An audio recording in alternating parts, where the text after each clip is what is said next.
Bernie Madoff defrauded thousands of investors out of billions of dollars in the world's largest Ponzi scheme. Chris Watts murdered his pregnant wife and children because he wanted to have an uninhibited romantic relationship with his mistress. Jeffrey Epstein trafficked and sexually abused young girls over the course of many decades. Leaders throughout the hierarchy of the Catholic Church in Canada hid the kidnapping, abuse, and murder of countless Indigenous children throughout a network of residential schools. The cases that I just surveyed are all disturbing in their own ways. But what each has in common is that the people involved are candidates for the label bad person. What I mean by this is that they have significant defects in their characters. They and those who enabled them are liars, they're cheats, they're murderers, they're sexual abusers, and they're cowards. The moral theories that we have surveyed so far are useful for helping us evaluate the moral impermissibility of their actions. So, for example, Epstein used young girls merely as a means to satisfy his desires, rather than treating them as ends in itself. But if we really want to make sense of everything that has gone wrong, we need a framework that tells us how to assess the quality of someone's character. Before we talk about good and bad people, though, let's take a step back and talk about good and bad forks. To begin, what makes a fork a good fork? Well, a good fork is sturdy and sharp enough to stab food, but it's not so sharp that it slices through your teeth or mouth when you try to use it. A fork should be heavy enough that you can tell when it's in your hand, but not so heavy that it is unwieldy. And a fork should be large enough to hold a substantial bite of food, but not so large that you have trouble fitting it in your mouth. In other words, to know what makes a fork a good fork, we need to know what forks are for. We need to know what a fork's function is. Let's now turn to eyes. What makes an eye a good eye? Well, using the same process, we can determine that since the function of an eye is to see, a good eye is an eye that allows us to see well. Now for a harder question, what makes a person a good person? To answer that question, we need to know what our function is. Now, there are many ways of understanding what Aristotle is asking when he asks us what our function is. You might think, for example, that he's asking what our purpose is. And you might dismiss that question as a nonsensical or outdated question. However, as I often like to do, I'm going to borrow from somebody who's probably my favorite living philosopher right now, Christine Korsgaard.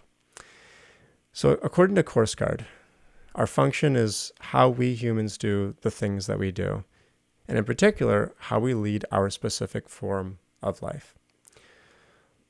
All living things have specific forms of life. Plants do an enormous number of things. They take in nutrients from their environment.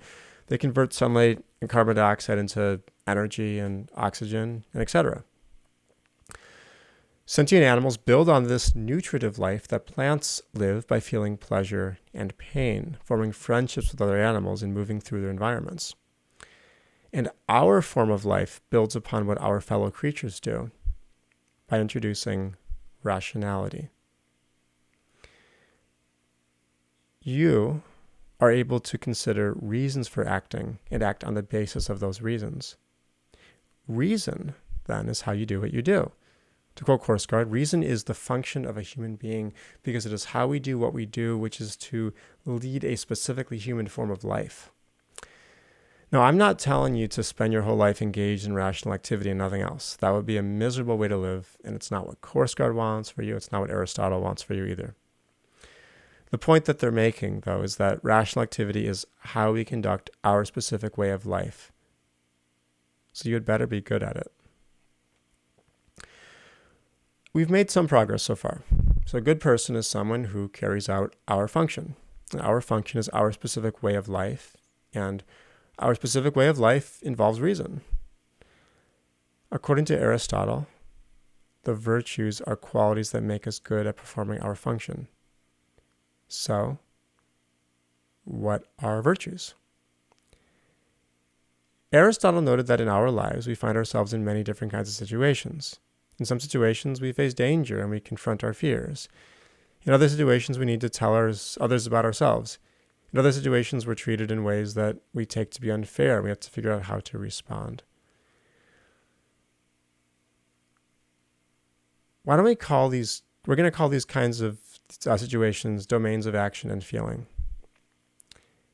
Within each domain of action and feeling, there are appropriate and inappropriate ways of behaving, thinking, and feeling. For example, consider the activity of riding your bicycle to work. That activity often places us into the domain of acting and feeling where we face danger and must confront our fears, since riding a bike to work on a busy street during rush hour can be scary and dangerous. One way that we can behave inappropriately is if we are cowardly. Like we're so afraid of danger that we don't bike to work even when enough safety precautions have been taken that the danger is negligible. Another way that we can behave inappropriately is if we rush into danger without taking precautions. We ride in the middle of a busy street, darting in and out of traffic without even wearing a helmet or properly maintaining our bicycles. You got to check your treads. You got to check your tire pressure. Like you got to maintain that stuff. The first inappropriate action was cowardly, and the second was rash. Instead of thinking of cowardliness and rashness as features of actions, though, I want to think of them as character traits. A rash person is someone who has a habit of thinking, feeling, and behaving in a way that's excessive in the sphere of facing danger, and a cowardly person is someone who has a habit of thinking, feeling, and behaving in ways that are deficient in the sphere of facing danger. Aristotle referred to these habits as vices of excess and deficiency. Between the vices of excess and deficiency, we find a virtuous mean. Courageous people are neither rash nor cowardly. Instead, they know when to take risks and they know when to hold back. Now that we know what virtues are, let's explore how they make us good at performing our function. If you're too quick to anger, if you're irascible, you're not going to be able to control yourself well enough to rationally deliberate about how to respond when people annoy you. You're just going to fly into a rage. On the other hand, if you're completely spiritless, you won't be able to deliberate effectively about annoyances either. You just go with the flow and do nothing. But if you have a good, gentle temper, you'll be able to deliberate about how best to respond to the annoyances that arise in your life and to act in accordance with that decision. This is how the virtues make you good at your function. When we go back to the cases of the start, we're at last ready to diagnose what has gone wrong in the characters that we surveyed. Bernie Madoff's character defect was greed. He was so blinded by the pursuit of money that he destroyed countless lives, including his own. He ended up in prison where he eventually died. Jeffrey Epstein's lust also destroyed many lives, and he too died in prison. Now, I'm not going to comment here about how he died. Notice that Aristotle's recommendation is not to jump from extreme excess to extreme deficiency, to jump from extreme greed and extreme sexual misconduct to monastic material deprivation and celibacy. Instead, the recommendation is to find the virtuous mean between the vices of excess and deficiency. So it's fine to play the financial game moderately or to develop a healthy sex life with adults who want, and more importantly, can agree as an expression of their agency to have sex with you. So now that we have a basic picture of what virtues are and of how Aristotle thought that they were connected to human flourishing, let's talk about what happens when we build a theory of right action based on virtue ethics. Many textbooks describe virtue ethics as a theory that says the following: an act is morally right just because it is one that a virtuous person acting in character would do in that situation. As usual, that quotation comes from Russ Schaefer Lando's excellent introductory ethics textbook. So to be honest with you, I always feel a little bit uncomfortable formulating virtue ethics in that way as a theory of right action, because Aristotle's theory was a theory about virtue rather than a theory that neatly specified a criterion for the moral rightness of an action in the ways that Bentham did, the ways that Mill did, the way that Kant did. Nevertheless, I don't think that we can really escape framing virtue ethics as a theory of right action sometimes, because Otherwise, it's really difficult to use it when we're deliberating about what to do. And so with that in mind, I'm going to set aside my discomfort, and we're going to treat virtue ethics as a theory of right action. We're going to adopt the formulation that I just presented, and we're going to examine its features. So to repeat, we're going to understand virtue ethics, at least for a little bit, as the following theory. An act is morally right just because it is one that a virtuous person acting in character would do in that situation. Let's talk about what using virtue ethics could look like. So suppose that I am in an unfamiliar city. Imagine that I'm walking home to my hotel and I see a dark alley that would be a shortcut. The question I should ask myself is, what would a virtuous person feel in that situation? A courageous person will feel fear in that situation because it is actually a plausible source of danger. They would then not walk down the alley. Suppose a teacher asks me to perform a favor for them in exchange for a higher grade. Perhaps they want me to wash their car or bring them free coffee. A person who has mastered righteous indignation would feel angry upon receiving such an offer. They would not accept it. They would feel anger at the teacher, and neither should you or I. Don't accept it. Get angry. Mastering virtue ethics is not easy. It takes a lot of time and effort to train yourself to respond appropriately in all situations in your life. To become virtuous, you're going to need to surround yourself with other virtuous people, and you can help each other improve. In fact, Aristotle thought that people who are not virtuous are incapable of being friends with others in the truest sense of friendship because they can't help guide each other towards virtue. So with this in mind, it's a useful exercise to take some time to do an inventory of your own life. Examine whether there's any areas where your character is vicious rather than virtuous. When you find that you are less than virtuous with respect to a particular sphere of action or feeling, you can, according to Aristotle, change your life for the better by changing your habits.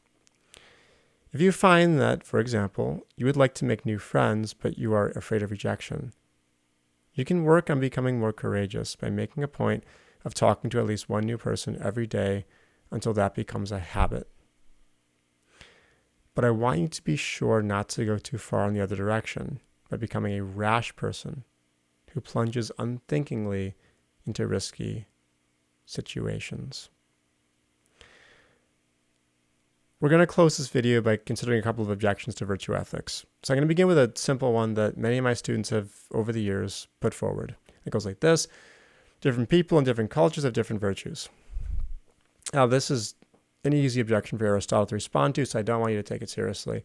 There are objective facts, according to Aristotle, about what counts as human flourishing, and the correct virtues are the ones based on those objective facts.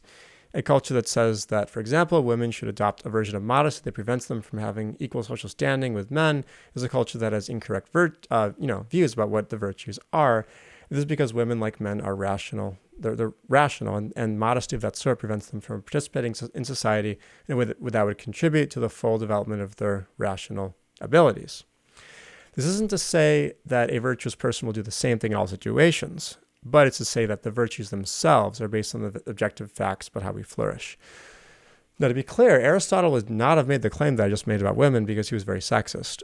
But as was the case with Kant, and as we're going to see when we do animal ethics even more with Kant, we can often rescue the theories of the past from the mistakes of their inventors by accepting their foundational claims and ignoring the missteps that they made when they were drawing out the implications of those foundations.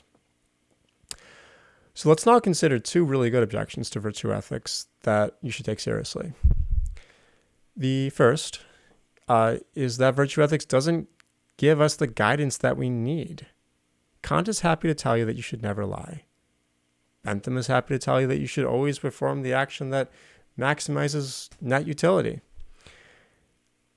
It's a lot harder to figure out what a virtuous person would do. If, for example, you believe you're seeing a colleague taking what appears to be a walk of shame from a fraternity house early in the morning, virtue ethics tells you to do what a virtuous person acting in character would do. But would a virtuous person tell their partner, confront her directly, leave it alone, do something else? How should a virtuous person balance harmonious relations in the workplace with the duty to, get the truth out there? It's just not clear. But according to virtue ethics, this lack of a clear prescription is a good making feature of the theory. Reality is messy. It's constructed in such a way that there are no easy answers in cases like this. If you want to figure out what to do, you're going to have to put in the work of learning virtue ethics. The final objection I'll consider is that virtue ethics is too demanding. Must one always do whatever a virtuous person would do? All the time.